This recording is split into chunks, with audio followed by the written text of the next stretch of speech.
All right. We've covered two very important topics. Now moving on to number 3. Here's our third question, candidates. What needs to be done to stimulate the economy and create jobs? And we're going to start out with Christy Risk on this one.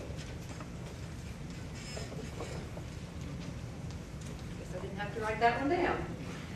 I'll repeat it. Though. Candidates, I'm sorry, the first question I did, I'll keep repeating the questions. Don't worry about that. I believe the very first thing that we need to do is cut taxes and deregulate the businesses. We cannot borrow and spend ourselves out of the debt that we're in, nor can we create jobs by borrowing and spending money from China. What we are doing is we are indebting and enslaving our children and their futures to foreign nations. This is absurd. I believe that we need to do something with our taxation. Right now we have a progressive tax, and history repeats itself and shows that time and again progressive taxes lead to tyranny. Where are we headed right now? Tyranny. Our Constitution allowed for taxation that was equal and across the board. Now, I had supported the fair tax until yesterday.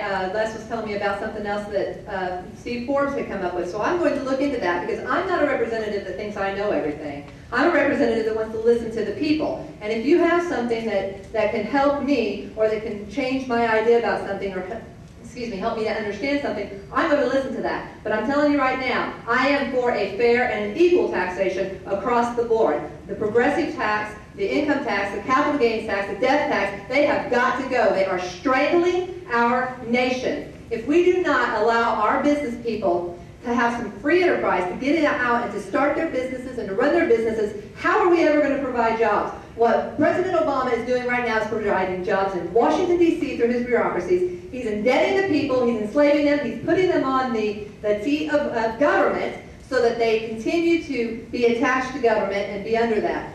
We need to allow free enterprise to operate so that people can start businesses, so that businesses can have the ability to be innovative, to create jobs, and to get this economy back on track. We do not need government involved in our lives. We do not need government creating jobs. We, the people, need to create the jobs. All right. Again, the question, what needs to be done to stimulate the economy and create jobs? Larry Bucshon. I agree with Christy on a number of areas. The first thing we have to do is realize that anytime we continue to increase taxes, it does not help create jobs. Every time the government has changed our tax structure, President Reagan, President Bush, most people felt like they were giving tax cuts to the rich. But actually, you know that the income of the federal government actually increases when you decrease the tax burden on the people? And the reason for that is because small companies, large companies, businesses have more money in their pockets to create jobs. More people are employed, there's a bigger tax base, and therefore tax cuts are essential to stimulating the economy. With the health care bill passage, that's one of the main reasons why that's going to really hamper us because of all the new taxes. The other thing we need to do is we need to get the government out of our everyday lives. The Obama administration feels like more control over industry, less of a free market, more regulation is the way to create jobs. And what they're doing is creating jobs at the federal government level, but that's not sustainable. America is founded on private industry. It's founded on entrepreneurs, creating a new business, hiring people. We have to do those things. Those are really the two big things we have to do to spur the economy. And of course, to do those things, we're going to have to elect new representatives because the people there now don't get it. There's a basic philosophical difference between my beliefs and the beliefs of the Republican Party and the party that's in power. They truly believe that big government will solve our problems. I believe that small government, limited taxation, and limited regulation is the way to create jobs. Thank you. Thank you, Larry. All right. Dan Stockton, what needs to be done to stimulate the economy and create jobs? You know, we've gone from the battle cry from the Republican Party used to be that the Democrat Party is all about tax and spend. tax and spend. That's the Democratic Party. Well, now it's become print and spend, or borrow and spend. And it's just as bad as tax and spend. If we're going to improve the economy, like some of the other people have already said, and more will later, we need to cut the taxes that we're burdened with on an everyday basis.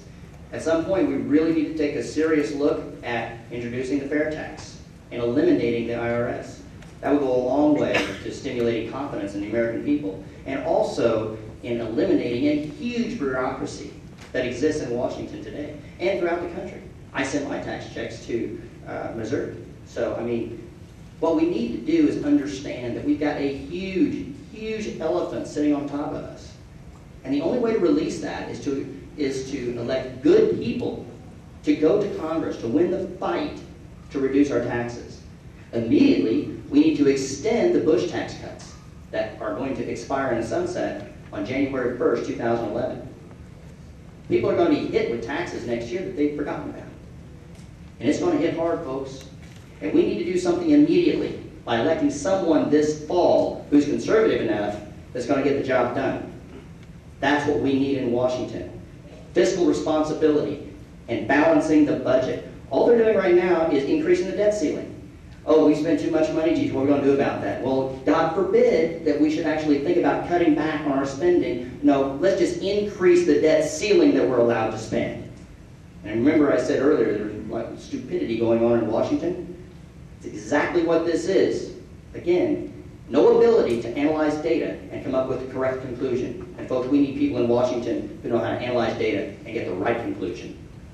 Thank you, Dan.